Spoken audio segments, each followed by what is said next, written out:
बिस्मिल्लाहिर्रहमानिर्रहीम। अस्सलाम वालेकुम रहमतुल्लाहि व बरकातुहू। हामला औरत के लिए सवाब। हामला औरत की एक रात। हामला औरत की फजीलत। एक मरतबा रसूलुल्लाह सल्लल्लाहु अलैहि वसल्लम की खिदमत में एक खातून आई और आकर अर्ज़ करने लगी, ए अल्लाह के नबी सल्लल्लाहु अलैहि वसल्लम, मर्द तो नेकियों में हमसे बहुत आगे बढ़ गए हैं। पूछा कैसे? कहने लगी कि जी, ये आपके साथ जिहाद में शरीक होते हैं, सारी रात जाग कर दुश्मन की सरहद पर पहरा देते हैं और हम घरों के अंदर उनके बच्चों की परवरिश करती रहती हैं, उनको पका कर खिलाती हैं। तो हम जिहाद में इस तरह रातों को पहरा भी नहीं देती, इस तरह हम आकर कताल भी नहीं करती जिस तरह मर्द करते हैं। ये तो नेकियों में हमसे आगे बढ़ गए हैं और ये मस्जिदों में जाकर जमात के साथ नमाजें भी पढ़ते हैं, हम घरों में ही पढ़ लेती हैं। हम तो जमात के सवाब से भी महरूम हो गई। जब उन्होंने ये सवाल पूछा तो अल्लाह के प्यारे नबी हज़रत मोहम्मद सल्लल्लाहु अलैहि वसल्लम ने फरमाया कि सवाल पूछने वाली ने बहुत अच्छा सवाल पूछा। रसूलुल्लाह सल्लल्लाहु अलैहि वसल्लम ने फरमाया कि जो औरत अपने घर में अपने बच्चों की वजह से रात को जागती है तो अल्लाह ताला उस मुजाहिद के बराबर अजर अता फरमा देते हैं जो सारी रात जाग कर दुश्मन की सरहद पर पहरा देता है। गोया घर के नर्म बिस्तर पर औरत बैठे हुए अल्लाह ताला ने जहाद का सवाब अता फरमा दिया। एक मरतबा उम्मे सलमा रज़ियल्लाहु अन्हा रसूलुल्लाह सल्लल्लाहु अलैहि वसल्लम के पास गई और आपने कहा कि आप हमेशा बताते हैं कि मर्दों के लिए ये मकाम है, वो मकाम है, औरत के लिए क्या है? जो औरत बच्चा पैदा करती है तो आप सल्लल्लाहु अलैहि वसल्लम ने बताया कि वो औरत जो कि बच्चे को जन्म देती है, उसके पेट में ही बच्चा होता है, यानी औरत कुछ नहीं उठा सकती लेकिन इंसान उठा सकती है। मर्द कहेगा मैं ये उठा सकता हूँ, मैं बॉडी बिल्डर हूँ, वो उठा सकता हूँ, लेकिन वो इंसान नहीं उठा सकता। लेकिन हामला औरत इंसान को उठाए फिरती है। कितनी बड़ी बात है! अल्लाह का मुआजिज़ा है। अल्लाह खालिक है। अल्लाह ने कहा दुनिया में तुम खालकियत अंजाम दो, तुम मेरी जिम्मेदारी हो, तुम पैदा करो क्योंकि तुम पैदा कर सकती हो, मैं भी तुम्हें फिर से पैदा करूँगा, एक नई जिंदगी दूंगा, सारे गुनाहों को माफ़ कर दूंगा। मोहतरम नाज़रीन, जैसे ही औरत प्रेग्नेंट होती है वो अल्लाह के फरिश्तों के हाथों में आ जाती है। जन्नत उसकी मशाक रहती है। हदीसों में बहुत ज़्यादा है, कुरान इसके एक एक दर्द को देख रहा है। सूरह लुक़मान में भी मौजूद है। औरत कहती है आह, अल्लाह कहता है क्या हुआ? ऐ माँ, तुम्हें दर्द हो रहा है? हर आह को खुदा सुन रहा है। इतना अच्छा एहसास होता है। और बाज़ औरतें कहती हैं मुझे प्रेग्नेंट नहीं होना, बच्चे नहीं करने, क्या मुसीबत है?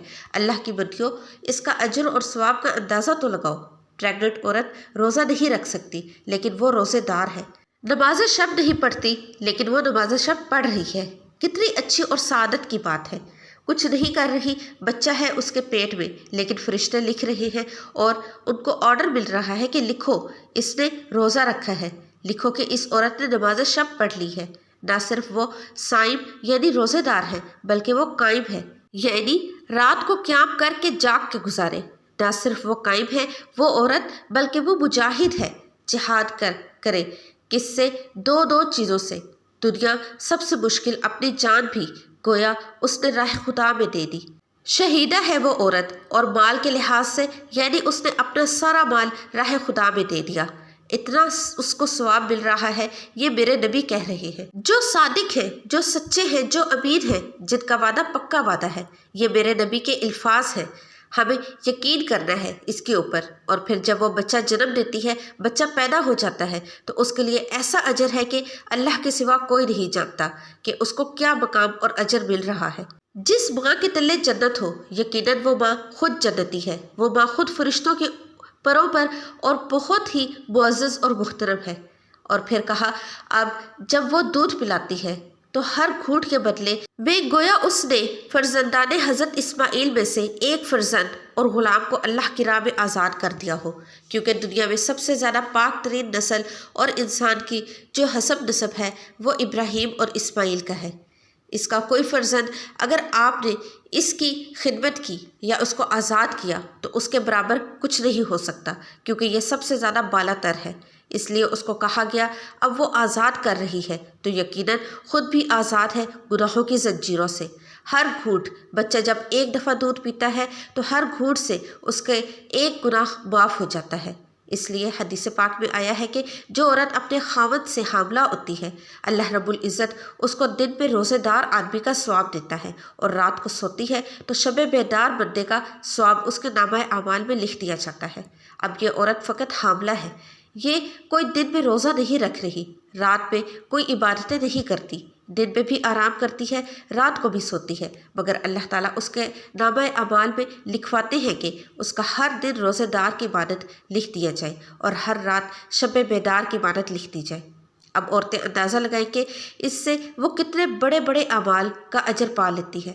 اور ایک روایت میں آیا ہے کہ جب عورت کا بچہ ہونے لگتا ہے، اس کو درد ہوتا ہے، تو اس وقت فرشتہ اعلان کرتا ہے کہ اے عورت خوش ہو جا، اللہ تعالیٰ نے اس درد کی وجہ سے تیری پچھلی زندگی کے سب گناہوں کو معاف فرما دیا۔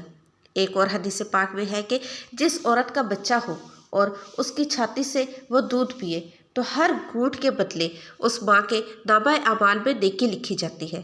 ایک اور حدیث پاک میں ہے کہ جو عورت بچے کی خاطر رات کو جاگے تو اللہ رب العزت اس کو اللہ کی راہ میں 70 غلام آزاد کرنے کا ثواب اس کے نامہ اعمال میں لکھ دیتے ہیں۔ ایک حدیث پاک میں ہے کہ حاملہ عورت ایسی ہے جیسے اسلام کی راہ پہ سرحد کی حفاظت کرنے والا مجاہد، یعنی جو آج سرحد کی حفاظت کرنے والے مجاہد کو جو اجر ملتا ہے وہ اجر گھر کی چار دیواری میں گھر کی سہولتوں میں رہ کر اس عورت کو ملتا ہے جو اپنے خاوند کی وجہ سے حاملہ ہوتی ہے۔ اور ایک اور حدیث پاک میں ہے کہ جو عورت حاملہ ہو اور اس حالت میں اس کا انتقال ہو تو اللہ تعالیٰ قیامت کے دن اس کو شہیدوں کی قطار میں کھڑا فرمائے گی۔ تو دیکھیں کہ اسلام میں حاملہ عورت کو کتنا اعزاز اور اکرام بخشا گیا ہے۔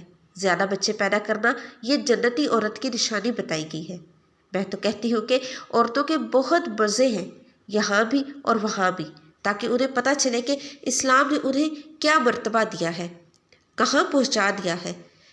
کہاں انہیں ایک وقت تھا کہ زندہ دفن کر دیا جاتا تھا، انہیں کوئی حق نہیں دیا جاتا تھا، انہیں ایک بکاؤ چیز سمجھا جاتا تھا، لیکن ہمارے نبی پاک صلی اللہ علیہ وسلم اس دنیا میں آئے، اسلام آیا اور اسلام نے عورت کو کہاں سے کہاں پہنچا دیا۔ آپ سنیے گا ضرور، ایک نیک عورت اپنے خاوند سے پہلے جنت میں جائے گی اور جنت کی حوروں سے 70 گنا حسین اور خوبصورت ہوگی۔ نبی کریم صلی اللہ علیہ وسلم نے فرمایا کہ میری امت کی بہترین عورتیں وہ ہیں جن کا مہر تھوڑا ہو۔ ایک نیک عورت 70 مرد اور اولیاء سے بہتر ہے، اور ایک بدکار عورت 1000 برے مردوں سے بری ہے۔ جو عورت بچے کے رونے کی وجہ سے سو نہ سکے اس کو 70 غلام آزاد کرنے کا ثواب ملتا ہے۔ بچوں والی عورت کو 2 رکعت نفل بغیر بچوں والی عورت کے 20 سال کی عبادت سے افضل ہے۔ جو عورت بچے کو دودھ پلائے اس کے ہر گھونٹ کے بدلے میں اس کو نیکی ملتی ہے۔ عورت گھر میں جھاڑو دیتے وقت صرف بسم اللہ پڑھ لے تو اس کو بیت اللہ یعنی کعبے میں جھاڑو دینے کا ثواب ملتا ہے۔ سبحان اللہ۔ ایک حاملہ عورت یعنی ایک پریگننٹ عورت کی 2 رکعت کی نماز بغیر حاملہ عورت کے 80 رکعتوں سے بہتر اور افضل ہے۔ جو عورت نماز روزے کی پابندی کرے، پاک دامن رہے، اپنے شوہر کی تابعداری کرے، وہ کل قیامت کے دن جنت کے جس دروازے سے چاہے گی داخل ہو سکتی ہے۔ حاملہ عورت یعنی پریگننٹ عورت کی رات عبادت میں اور دن روزے بھی لکھا جاتا ہے۔ جب کسی عورت کا بچہ پیدا ہو جائے اس کے لیے 70 سال کی نماز اور روزے کا ثواب لکھ دیا جاتا ہے۔ بچہ پیدا ہونے میں عورت جو تکلیف برداشت کرتی ہے، ہر درد میں اس کی ہر ایک آہ میں ایک ایک حج کا ثواب لکھا جاتا ہے۔ اگر بچہ پیدا ہونے کے بعد عورت 40 دن کے اندر اس کا انتقال ہو جائے، وہ فوت ہو جائے، تو اس کو شہادت کا درجہ دیا جاتا ہے۔ جب بچہ رات کو روئے اور ماں بد دعا دیے بغیر یعنی بچے کو برا بھلا کہے بغیر اس کو دودھ پلائے تو اس کو شہید کے برابر ثواب دیا جاتا ہے۔ جب بچے کا دودھ پینے کا وقت پورا ہو جائے تو آسمان سے ایک فرشتہ آ کر اس عورت کو خوشخبری سناتا ہے کہ اے بھلی عورت، اللہ نے تجھ پر جنت واجب کر دی۔ اور جب شوہر سفر سے واپس آئے اور عورت اس کو خوش آمدید کہے، اس کو کھانا کھلائے، اس دوران اس نے کوئی خیانت بھی نہ کی ہو، تو اس کو 12 سال نفلی عبادت کا ثواب ملتا ہے۔ سبحان اللہ۔ محترم ناظرین، کامنٹ سیکشن میں اللہ کے 99 ناموں میں سے ایک نام ضرور ٹائپ کیجیے گا۔ ویڈیو کو لائک اور چینل کو سبسکرائب کر کے جائیے گا۔ اللہ حافظ۔